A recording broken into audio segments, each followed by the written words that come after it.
All right, I hit go live, so we're live. Yep. Okay. Thank you everyone for joining. This is the Clark County Fire District 6 Board of Commissioners meeting on July 21st, 2020. We have Commissioners Lusbeck, Collins, and Piper here, along with Chief Maurer and Secretary of the Board, Dave Taylor. So we'll call the meeting to order, and I will ask for any additions to the agenda. None here. None here. Okay, we need to read and approve the minutes of the July 7th, 2020 regular meeting. Is there any corrections or additions? Call for a motion. I'll make a motion to approve the minutes of the July 7th meeting. A second. Moved in second, all in favor? Aye. Aye. Aye. Thank you, gentlemen. Any correspondence? Yes, two items of correspondence. The first is from Deborah Tolston. It's lengthy. It's a page of praise for the department's efforts to protect lives and property every day through all this adversity, and just a very appreciative, nice letter from her. The second is from Susan and Jeff Finley, thanking the chief for approving the last-minute invitation received by the department to participate in Erickson Farms 4th of July parade. They're very pleased. Okay. Kids love the fire engine. Yep. Thank you, sir. Citizens communication. This is the time during our meeting we set aside for anyone that might have anything or ask any questions concerning Fire District 6 business. And since we're on YouTube, there's a place for you to type in questions. If you have any questions, feel free to type them in anytime during the meeting. If they pop up, Secretary Taylor will let us know, and he will read those to us. So if you have anything that you want us to, any questions, let us know during the meeting. Committee reports, health and safety, none. Parade, none. Risk management, none. Triple FV? Yeah, we had a technical difficulties getting that off to start, but Chief Maurer, do you want to recap that for us?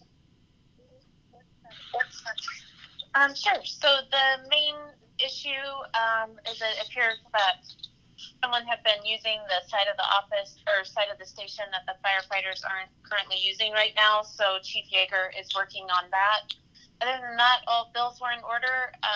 And then Chief Knorr and I plan to, in September, if we can meet again as a whole group, to have a board meeting between the two boards to go over the status of 151.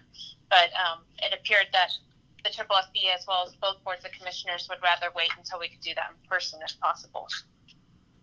That's accurate. Thank you, Chief. You're welcome.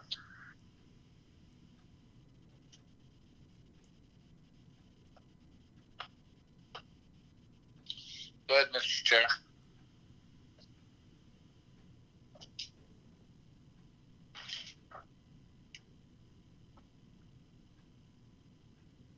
Sorry, I need a motion to approve the consent agenda. I'll make a motion to approve the consent agenda. I second that. Moved in second, and all in favor? Aye. Aye. Aye. Thank you. We're going to move on to the chief's report, please.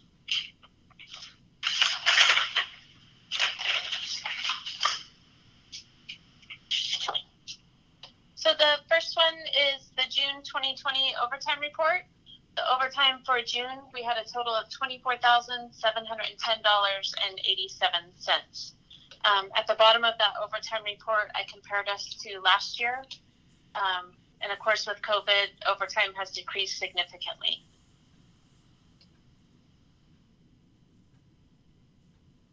Keep moving right along. Go ahead. Okay. The June 2020 budget performance report. At this point, we're doing good in our fire expenditures. We expended 42%, and we anticipated we should be at 58%. For EMS, the anticipated expenditure should be 58%, and we have expended 58%. All of our COVID costs at this time are coming out of the EMS budget. We are hoping some of those will be reimbursed, but we're looking at different areas that we could take out of the fire budget so we don't overexpend that budget. total COVID expenses so far have been $47,000. Thank you. Yes. And then number 7, the facilities report, I will give over to Chief Newberry. Thank you, Chief Maurer, Mr. Board Chairman. Not a lot to report, but as you know from our recent history, we're meeting every 2 weeks instead of every week. We are focusing on employee safety, worker safety out there with all the COVID precautions. Still, Station 62, we've completed the punch list items, but we are having some issues with our lighting system, which is kind of a smart lighting system where they're not reacting the way they're supposed to. We've had the contractor, the lighting contractor, and the manufacturer's rep out twice. They're coming out again on the 7th of August, and we're hoping to remedy those situations at that time. I'm still waiting for the 2 bids for this damage to the sidewalk in front of this fire station at 62. Hoping I'll get those in the next week or 2. Station 63, the landscaping, we still have our eye on the landscaping. I'm not happy with the recovery of the lawn, so we're walking through, tentatively scheduled for this Thursday with the landscaping contractor to get that in order. I told them I would give them a month, and now we're past that timeline, and it's still not our level of expectations. The signage, the monument sign is in production, and we are digging excavating the area out at the station this week to get ready to install that.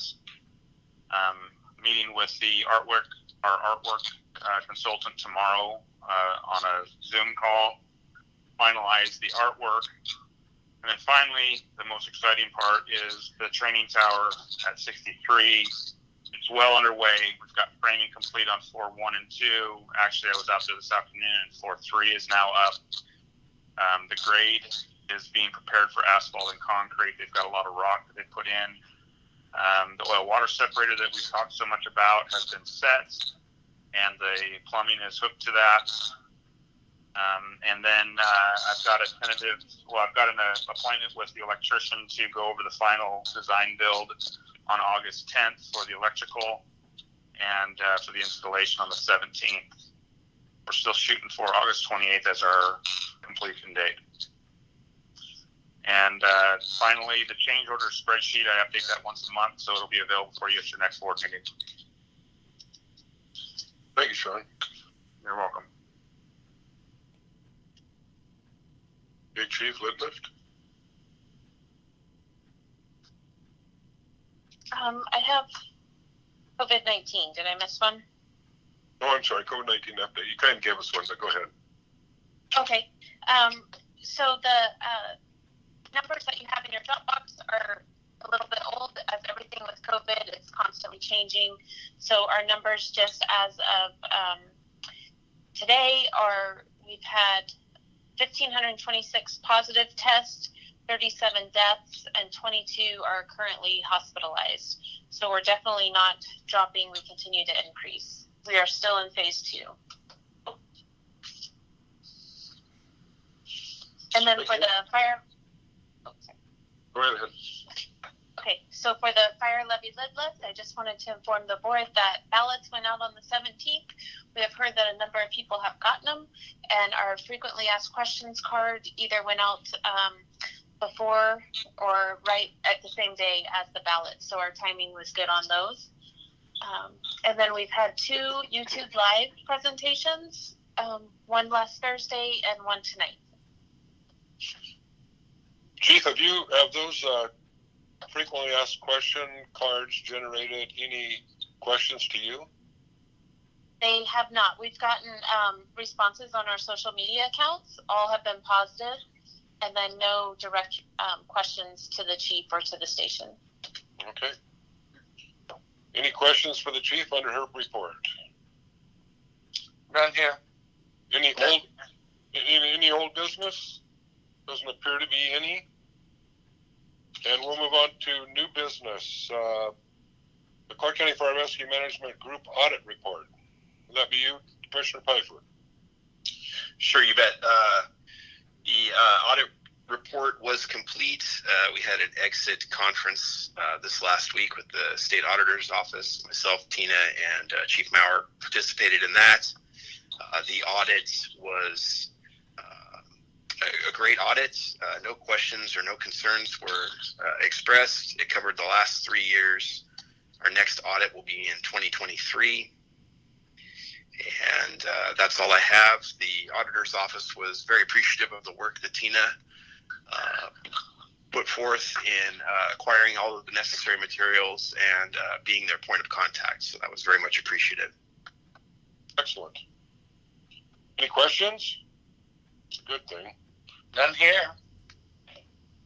Okay, Chief, we're going to talk about the vacant maintenance position. Okay, if the board recalls, we've always employed 2 part-time maintenance workers. In October, one of the maintenance workers vacated the position and left the job, so that left us 1 part-time position open. At that point, we decided not to try to fill it with the holidays upon us, and then with the weather, we didn't anticipate the need to fill it immediately. So we waited, and then COVID hit, so we waited some more to fill that spot. So we're at the point now where we need to fill another maintenance position. You would think with new facilities and new stations that there would be less work, but actually we're finding that there's more work due to the size and complexity of the facilities. With the vacated position of the part-timer, it's actually about a 3/4 time position because both of our part-time positions can work 4 months full-time and 8 months part-time. So we would like the board to consider replacing that vacant part-time maintenance position with a full-time maintenance position. It's about 25% more to make it full-time instead of part-time. That does not include benefits, but we know the scope of work is there for them to handle. We're looking for somebody that has a little more specialized experience as more of a millwright worker. And in your packet, we've included pay scales for that position, as well as a job description and a job announcement.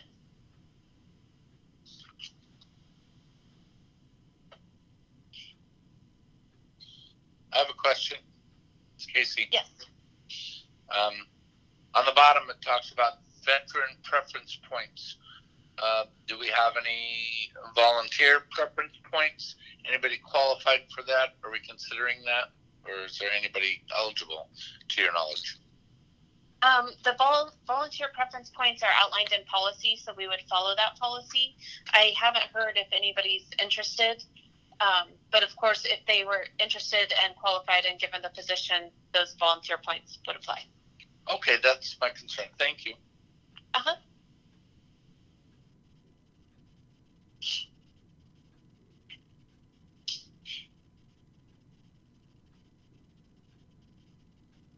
Well, I'll start off saying I'm okay with it. If they want to move forward with it, we're going to need it, and it sounds like we need it now, and that we need to plan for the future, just like everything else. So, I don't think that this is something that is frivolous, but that is needed for us to be prepared to go in the future. So that's where I'm at on it. Thank you, Casey. I've got a quick question. I don't have the internet in front of me. I'm concerned about the hourly rate as far as being enough to attract somebody decent. What's the range on that, Chief? The low end is $25 an hour, and the high end is $30 an hour. Okay. With the middle step at $27.50. Sorry. Perfect. That gives you some flexibility in case we have a rock star come in and they want a little bit more. So thank you. That's great. Can I add to that? I'd like to add to that. It talks about experience in having a journeyman's card is preferable in any of those trades. Well, if they have a journeyman's card, then they were probably receiving union wage. Yep. So it wouldn't hurt to do a comparison to see what a journeyman carpenter could make, employed in this environment as well, and maybe parallel it that way. Does it have to be a journeyman carpenter? I don't have this in front of me. No, it's many different trades. Could it be a journeyman electrician? Or Yes. Yeah. Okay. Yeah, but it's asking, saying that the work experience journeyman's card would be helpful and a CDL would be nice, but not mandatory, that type of thing. I'm just trying to draw a comparison between wages of maintenance, carpentry, electrical, and that type of thing, small gas engines. I mean, you want a little bit of everything, but I just think it should be parallel with a union carpenter or a union electrician, that type of thing. And I would, if that's what we're asking for, I would tend to agree with you, Casey. We're probably $10 an hour lower, so I don't know. Well, the benefit package is quite handsome. Yes. You may not enjoy that same thing, and I mean, it wouldn't take too much research, I don't think, to figure out what the carpenters are paying their journeymans. So we did not necessarily pull journeyman wages. We just pulled wages based on the type of skills we were looking for, and they were coming in at the $25 to $30 range. But again, we didn't pull them specifically for journeyman. But I can look at those. That's fine. But in the whole scheme of things, if you ask for a journeyman card, then more than likely that journeyman card would have come through the union. Is all I'm saying. Okay. I would just agree with the other commissioners in the sense of the pay scale. My hope for this would be that this person's skill set matches that of the journeyman level work that's being performed, and that my hope would be we could recognize the cost savings and not outsourcing additional maintenance needs for the district. We're able to control those by keeping those in-house. I agree, so, especially if we have somebody with a little electrical background or HVAC background or any of those sorts of things. We would save a considerable amount of money, I would assume. Those are all very desirable qualifications, and I would hope that our pay would be, commensurate with someone that operates in those capacities at other industry or whatnot. Do you have a suggestion, Chris? 25 to 40, 25 to, we need to give the chief some direction and some flexibility.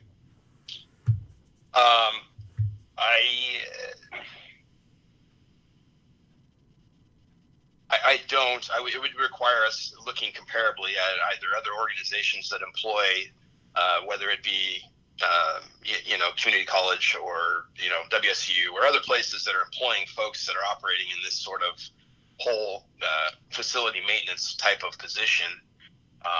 It would take, a little bit of time. I don't have anything like that right in front of me, but I could certainly work with her to find that.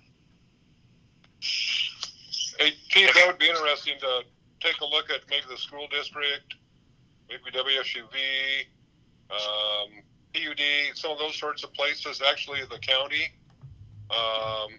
and see what some of those journeyman folks are making, because I agree with the other two commissioners.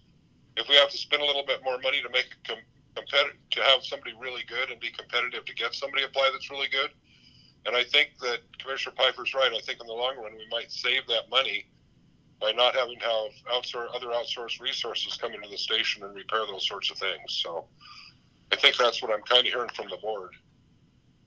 Yeah, that would be my thoughts on this. If we're moving forward with a person in this capacity, that we work to have, the highest quality, well-rounded, candidate that's able to perform in a variety of roles. It's been my experience that those folks, they are the journey level, experience level, and they're working in places that are paying that. So that's what I would desire if we're going to hire a candidate to do this. I would tend to agree with him. How do you feel about that, Commissioner Collins?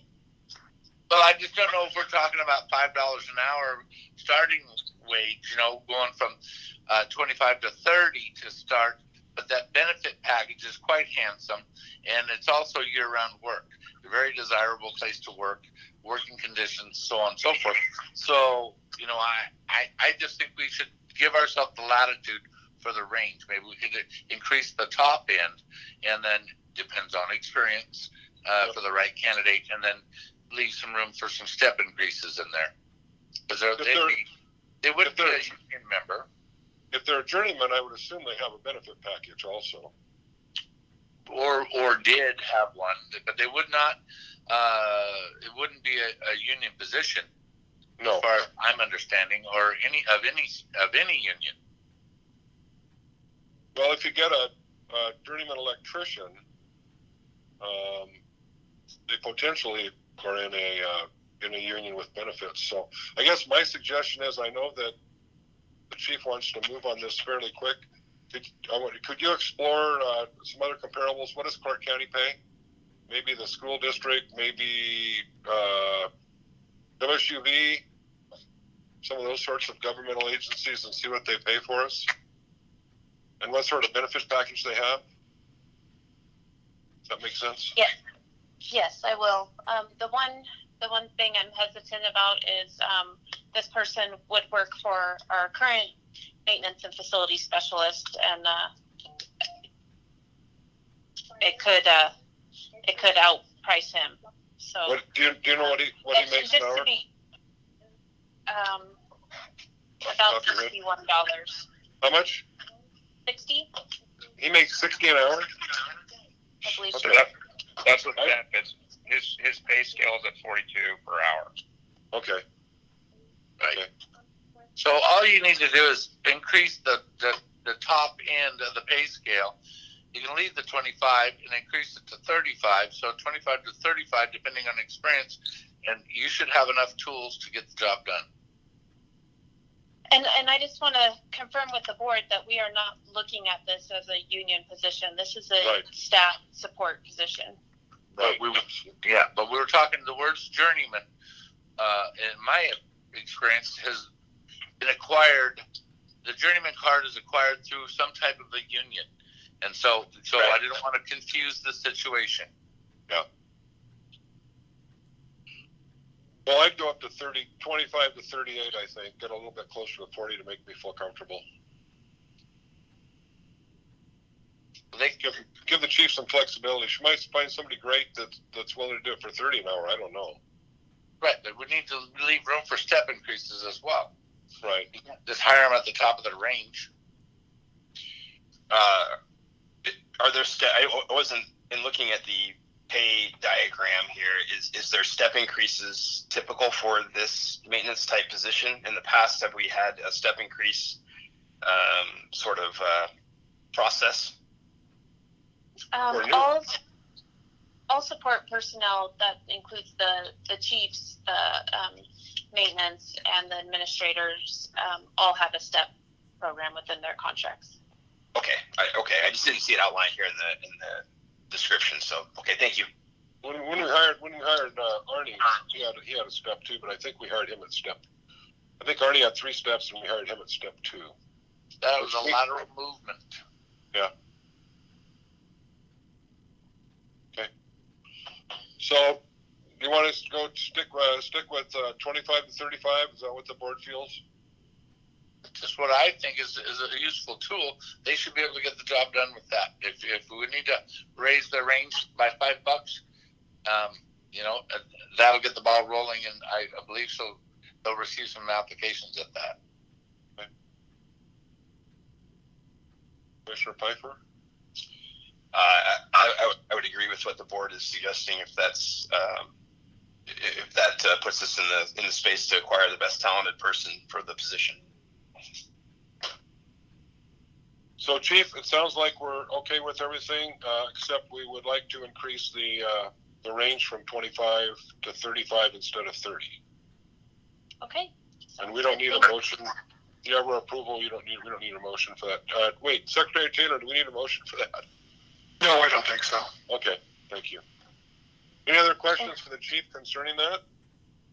I'm concerned that we do need a motion, because this wasn't a full-time position. We're just creating a full-time position, aren't we? Are we not, Chief? That's correct. We are creating a full-time position, changing Why a would- part-time. So why wouldn't that need a motion? I only said that because the position exists, you're just increasing the hours. You can go ahead. Let's go ahead and do a motion. Make Commissioner Collins feel better. Do I have a motion? Okay. Yeah, I'll make that motion that we advertise for a full-time maintenance position, with the scales starting at 25 and topping out at 35 plus a benefit package. Second. Okay, we have a second. Moved and seconded. All in favor? Aye. Aye. Thank you, Chief. Thanks, Mr. Thank you. Secretary. No disrespect, Mr. Secretary. I don't know. No, it's fine. Okay, we're going to move on to thermal imaging camera purchase. So currently, the district has a thermal imager camera on each first out engine. We need to replace one. They're costly, and we also need to replace 3 charging stations. So we went through a competitive bid process. We've gotten a bid from C Western. The total for that bid for one thermal imager with a charger plus 3 additional chargers plus tax is $13,495.80. Would like the board to consider replacing that thermal imaging camera. Is that thermal imaging camera in question, is that consistent with the other cameras that are in the district? Are they all the same, is my question? Yes, they are. Okay. And do the squad units, do they carry a thermal imaging camera as well? They have one right now that's like a leftover, but we don't plan to replace those as they go out of service. The squad unit is usually married up with the engine company when they're on scene. Okay. So I know we switched to, did we switch to Scott SCBAs? Is that right? No. We did. Yes, we did. We switched to Scott. Is this compatible in any way with our breathing apparatus? Probably not, right? These are Scott thermal imaging cameras. Not standalone. Okay. Yeah. Are the existing thermal imagers of the same generation, same age, or we're not looking at replacing others here in the next short period of time, are we? They're not the same age, but we won't have to replace anytime soon. So they're probably 5 years out, but either Chief Newberry or Chief Schmidt could confirm that for me. These are all the same basic generation of thermal imaging cameras, and these will all be interchangeable. The charging stations will be such that you can plug any of the thermal imagers into any of the reserve apparatus when they move into reserve, and so they'll always have fully charged. We are replacing the one that we are currently replacing is because it is the one that's in service is obsolete and there's no replacement parts for it, and we've lost 2 of them recently, so we're replacing this one before it fails. Mr. Collins, your question for the chief? Yes, sir. Chief Maurer, is this in the budget, and is the only reason you're bringing this to us is because it's above your threshold? That's correct. We have the funding for it, and it's above the $10,000 threshold.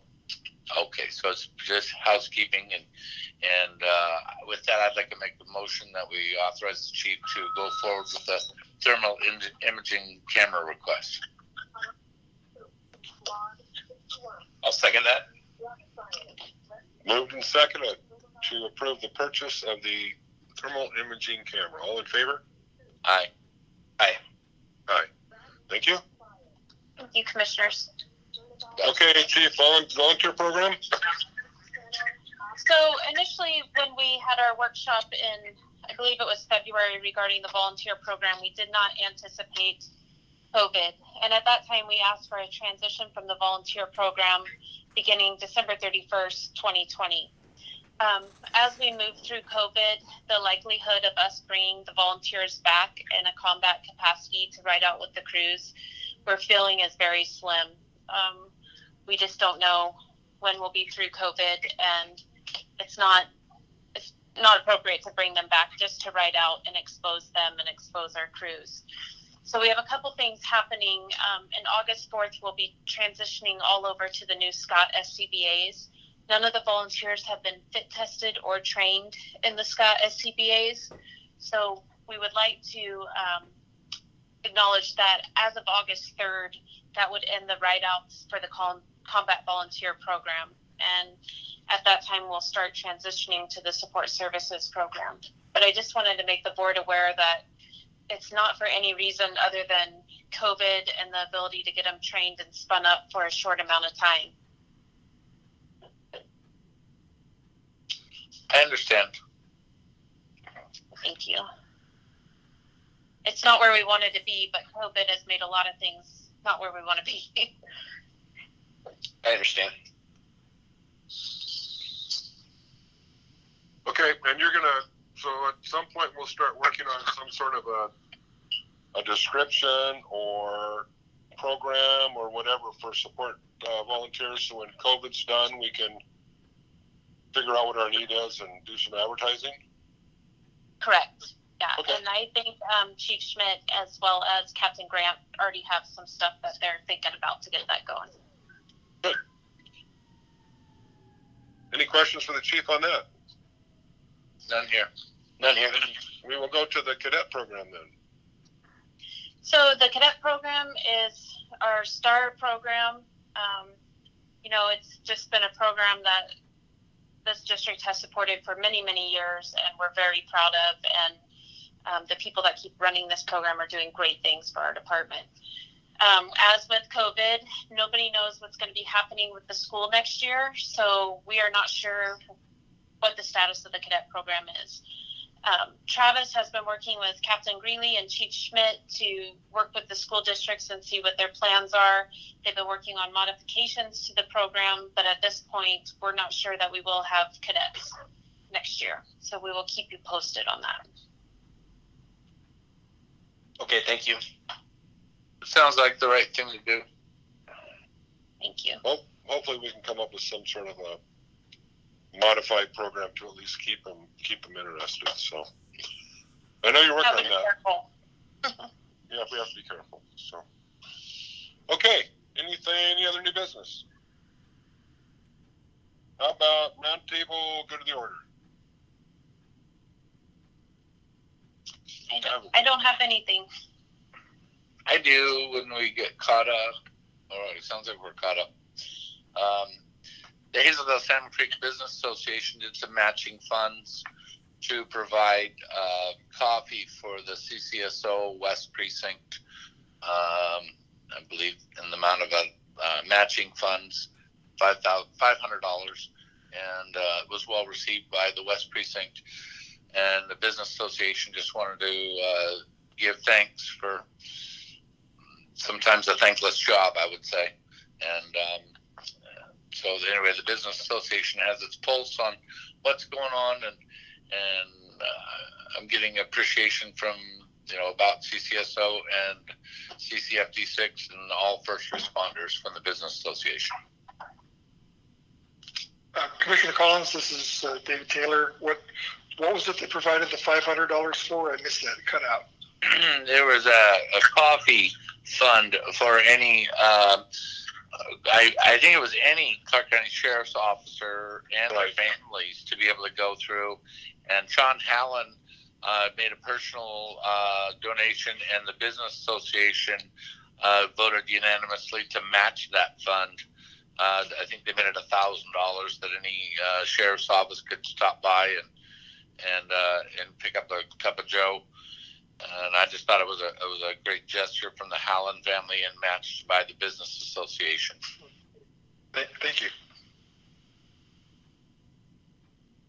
Any other good of the order? Yeah. Another note, I saw a firefighter say, "We've always got coffee on at the firehouse too." So that's a nice gesture. Anything else from anybody? Okay, hearing none, I'm going to ask to authorize July issuance of payroll warrants, authorize July payroll direct deposit, authorize July deposit of federal and FICA Medicare withholding, authorize pre-authorization invoice transmittal, and authorize payment of current bills. And I need a motion, please. So moved. Second. It's been moved and seconded. All in favor? Aye. Aye. Aye. And with that, we're done with our business for tonight. We're going to adjourn the regular meeting, and we're going to convene the local board for volunteer firefighters for an invoice voucher. Do you have that voucher, Mr. Secretary? Does the chief? I do not, I haven't seen that. Is that in, just a moment. I'll take a look here, see if it's in Dropbox.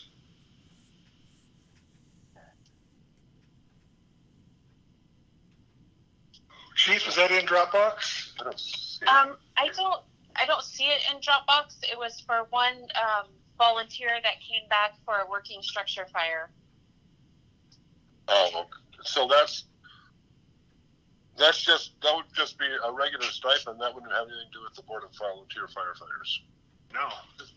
Okay, then I'm not sure what it was then. Okay. If it's an issue, we can address it at our next meeting then. Okay. And with that, I'm going to adjourn the local board for volunteer firefighters and adjourn us for tonight. Thank you all. Well, I'm sorry, was there any questions that came in during the presentation? None that I see. On my Okay. screen, there's none. Okay. Very good. Thank you, and everybody have a good night. All right. Good night, everybody. Be safe. Good night. Thank you. Bye bye.